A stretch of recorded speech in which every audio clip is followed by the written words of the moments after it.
Hey there everyone, this is Victor with VictorVectorJKU. In my last video I installed and gave a first impression review of my new Firestone Destination MT2s mounted on the Pro Comp steel wheels. Today, in this video, I want to cover what I'm going to call tire tech. I will go into details about metric versus standard tire sizes and how to convert from metric to standard, as well as cover the load, speed, and ply ratings along with the DOT codes molded into the sidewall of the tires. So I've just done a little bit of research, trying to make sure I understand, a lot about the tires that I was getting and everything. I want to make sure I was making the best decision for what I wanted. I thought what I learned would be good to relay to you guys so that you can learn a little bit more about tires if you don't already know, and then also help you make an informed decision when you decide to go on to upgrading your tires. First section I'm going to cover with tire tech is going to be tire size. So there are two different ratings that we go with here, guys. So my new tires, they are in standard or imperial. So they're going to be rated 37 by 1250 R17. And then similarly you have your metric, which is 255 75 R17. So as you can tell, the numbers are quite a bit different, and there's a different standard to how they actually identify the size of your tire. So what I want to do first, I'm going to go over with you what the standard size is, run through the details on that guy. So basically on your sidewall, you can run through and identify where you have the location where your tire size is molded into the tire, which is on this guy, 37 by 1250 R17 LT.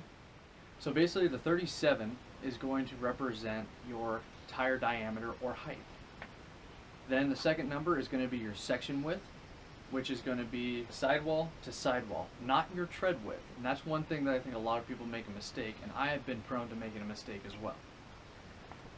Then you have your construction, which is going to be identified with that R, or it could be an X, B, or a dash. The R represents radial, and the other three represent bias ply. And then your final dimension there, the 17, is your wheel diameter. Standard. It's pretty straightforward. It gives you your diameter, your section width, and your wheel diameter. Now for metric, it's a little bit different, but it can be converted over to standard size. To start off with, 255 is going to be your section width. So again, that's going to be from sidewall to sidewall, not tread. Then you're going to have your aspect ratio. So in this case, these two here are a 255/75. So what that is, your aspect ratio is 75, and that is representative as a percentage. And then again, your construction, you have R, B, X, and the dash that represents either radial or bias ply. And then again, you have your wheel diameter as the final dimension, actually in standard units, so that is inches, not a metric dimension. So to kind of tie in the conversion of a metric to a standard, I'm going to go through that with you real quick, guys. So to convert your section width from metric to standard, it's pretty simple. So you're just going to take that 255, which is going to be your section width for this tire, the very first number, and you're going to basically convert that from metric in millimeters to inches. So a quick, easy way to do this, approximate factor for this is 25.4 millimeters per inch. So what we can go ahead and do is take that 255 divided by 25.4, and that'll give you your section width. So in that case, we come up just a hair over 10 inches in width, and that's going to be sidewall to sidewall again. Now, as for diameter, it gets a little bit more tricky. There's a few more calculations that have to happen. So what we're going to start off with is we're going to take our section width, so our 255, multiply that by our aspect ratio. So it's going to be 255 times 75%. So that's going to be 255 times 0.75, and I'm going to have to pull out my calculator for this. So 255 times 0.75, so that's going to give you 191 and a quarter. You're going to multiply that number by 2 to give you 382.5, and the reason for that is your aspect ratio is calculating the height of one sidewall in correlation to the section width. So essentially we have to multiply it by 2 because you have two sidewalls. So we have 382.5 And then what we're going to do is again convert that using our 25.4 conversion factor for millimeters to inches. So we're going to take 382.5, we're going to divide that by 25.4. That's going to give us 15.059 inches. So the height of the two sidewalls combined is 15.059 inches. And then we're going to add in our 17-inch rim diameter. So we'll go ahead and add in 17, and that gives us a 32.059 inch tall tire. So basically a 255/75 mounted on a 17-inch rim is going to be approximately a 32-inch tire. So there you go. I know a lot of people get a little bit confused, intimidated with how to convert a metric tire to standard. So hopefully that does answer that question for anyone that doesn't already know. One other thing that I've seen in some other videos what people cover is the aspect ratio as a series. The smaller that ratio number, the more width versus sidewall. And the larger that number, the more sidewall in comparison to that width. So, pretty cool. Next thing I want to do is go over a little bit more info that's listed on your tires. And I don't think a lot of people really appreciate what all these numbers represent, and I know I've made a few mistakes up until I started doing research to figure out my new tires of what some of these numbers, letters, symbols represented on the tires. So hopefully this can clear up any of those questions for you guys too. So first off, I'm going to go with the load index number. So there's going to be a 2 or 3 digit code for max load at speed with a tire. These 2 or 3 digit codes can then be referenced on a load rating chart, which you can find on different manufacturers' websites, and also there's some tire websites that have good details that cover all this information as well. I'll look to put a couple of links in the comments down below of some of the places that I did my research to get the data that I'm sharing with you guys today. Now these are standards, so they're not going to vary depending on where you go. Now, the specific tire may have a slightly different variation of that rating based on its PSI. My Firestone Destination MT2s are load rated 124, which is 3,527 pounds. So basically what these numbers represent is that's how much load each tire can withstand. So essentially if you have 4 of these tires, you can effectively quadruple that number and have that much weight and payload and weight of the vehicle combined to be able to support by these tires. Now you also want to keep in mind what are your wheels rated at, because there will also be a wheel rating that needs to be factored in there too, because wheels do have a max load as well, and you got to make sure you're aware of that, so you don't want to overload any of your system there and cause failures to tires, wheels, or possibly suspension, axle components too. So now the next number is the ply rating. So basically there's 5 ply ratings. So B being 4, C6, D8, E10, and F12.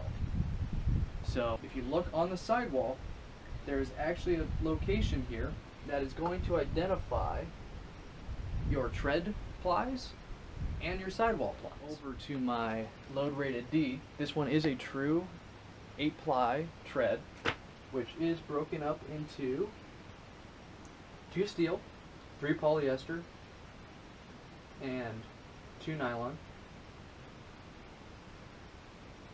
And I apologize, that is actually 7, not 8. And then the sidewall is 3 polyester.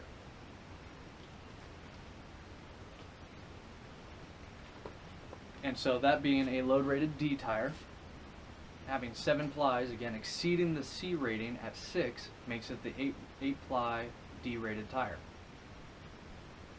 Okay, next item I want to cover is the speed symbol.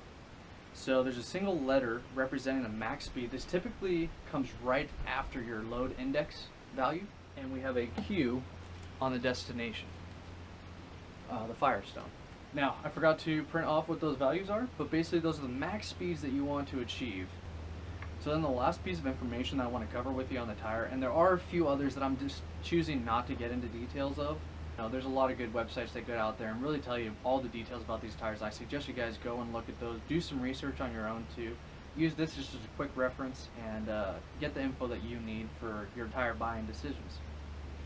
So the last thing here is going to be the DOT code that I'm going to cover. So there are 11 to 12 digits on the sidewall of the tire. These are going to follow the DOT molding on the tire. There's going to be different ways. They might break it up into 3 separate blocks. They might have it as 1 continuous block or possibly 2 blocks. It's going to depend on the tire, so go ahead and look for those. To stay focused on the important values in the DOT code, I'm going to focus on the first 2 characters and the final 4 numbers following the molded and DOT letters. The first 2 characters, which are alphanumeric, are the plant code, which identifies the plant where the tires were manufactured, which can be referenced on the DOT plant code table, and I will put a link to this table in the video description. Then the final 4 numbers will represent the manufactured week number and year. The first 2 digits are the week number, and the final 2 digits are the year number. So to give a couple of examples, I'm going to start off with my Firestone here. So I am able to locate my DOT symbol. I then have 73B3 47C 3618. So if I take this, I know that 73 is going to be my plant code. With that, 73 represents Toyo Tire North America, located in White, Georgia. And then next up, so the last 4 digits here. So we had 3618. So that means it was manufactured on the 36th week of 2018. So that means that these tires are coming up on 2 years old. And similarly, I want to look at what the other 2 tires represented here too. So I'm going to go quickly through this. So the Duratrack is 4B. That means that this tire was manufactured in Goodyear, Canada, Inc. And I'm probably going to mispronounce this. I apologize, guys. Napanee, Ontario. And it was manufactured in week 45 of 2018. So the last 4 digits were 4518.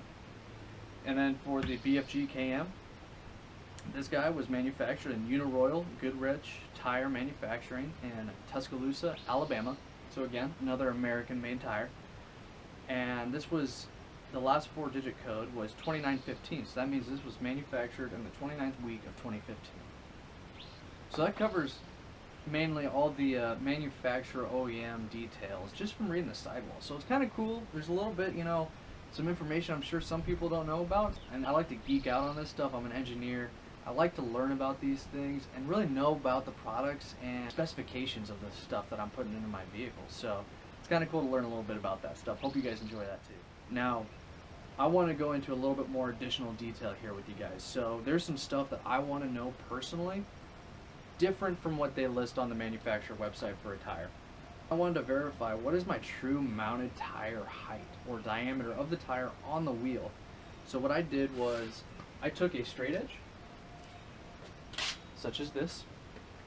I actually then stood my tire up and I put it flat across the top, and I took my tape measure and measured all the way from the ground up.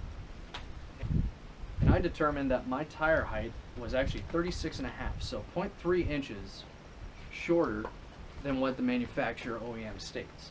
Then I want to look at the mounted section width. So again, what I did was I took 2 straight edges, in this case, and on either side of the tire, I put the rulers to the sidewalls, and I measured from the inside edge of this ruler to the inside edge of this ruler. And I was able to determine this was exactly 12 and a half inches as well. So our section width is actually 100% on per the manufacturer's specification that they wrote. And then similarly, I did verify it is 21/32 on this tire for tread depth. So what I did was I just extended out my calipers, and then I was able just to press it in and get my dimension there as to what it was. And so, yeah, like I said, I came up with 21/32, which is what the OEM states. What's kind of cool is I live on a gravel road, so my tires automatically got a nice chalking to them. So I was able to then analyze that when I got, a few miles down the road to see, all right, where's my tread wear going on these tires? And so with that, I was able to then identify, having a nice white chalking over the entire tread pattern from being on the gravel. I was able to see that initially I think I was aired up to about 37 pounds from Discount Tire where they set me up, and I think I still had white about this much on the outside of the tread on both sides. So that meant that I was running too high of a tire pressure, and with that I actually felt like my Jeep was kind of walking a little bit. So as I was going down the road, I was kind of cruising left and right, and I think that was because I was overinflated and I was focused too much on the center pattern. So what I did was I dropped it down a little bit more. Now granted, my tires had gotten hot by this time, so I went from about 37 up to about 39 psi. So I decreased the pressure back down to maybe about 35 to 37, I think. And I still had just a little bit of chalking on the outside edges, but I had removed at least half of what the chalking was, about this wide to about this much. And I ultimately decided I think the happy place for these tires is to be running about 33 psi cold. So that's what I'm currently running. I still need to do a few more tests, do some chalking, make sure that I'm at that good amount. Because as the tires are driven on road, they will heat up, and so you will increase about 2 to 4 psi in a tire that I've noticed on these guys per my TPMS. I'll increase about 2 to 4 psi over the course of driving on road from cold to hot operating temperature of the tire. So if I run at 33 psi cold, that means I'm going to be running 35 to 37 hot. So maybe I end up deciding that truly a 31 cold is where I need to be, and then that would put me in a 33 to a 35 inch pressure at operating hot temperatures. So yeah, so it's always important, make sure you do some tire chalking, because every vehicle weighs a little bit something different, depends on what you have in the way of gear in it. That, and also how is that tire meant to be on road. So keep that in mind, figure that out. Next, let's cover some of the specifications on the wheels. The wheel size is 17 diameter by 9 inch width. The bolt pattern is a 5x5, similarly related to the metric size of 5x127. The back spacing is 4 1/4 inches. So what that is measuring, I'm going to spin this tire around real quick, is from the inside bead of the wheel to the mounting face of the wheel. The stock wheel is a 7 1/4 inch width with a back spacing of 5 1/4 inches. So that means from this face to this face is 5 1/4 inches. That's what that distance is. And what I learned was that running a larger diameter size tire with a larger width requires less back spacing, so it would push the tire and wheel package further away from the body of the vehicle. That prevents any wheel rub when you turn the tires hard left or right, and also prevents you from rubbing on the inner fenders when the vehicle flexes and the tire goes up into the wheel well. I hope that you guys found some good value out of this video that I put together for you today. I hope that I continue to provide you guys with good detail and feedback, installs, different videos of things that I'm doing on my project, Project Vector.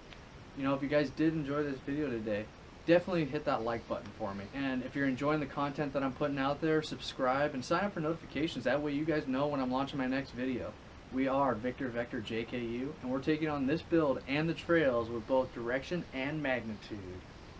Alright guys, have a great day. We'll catch you next time.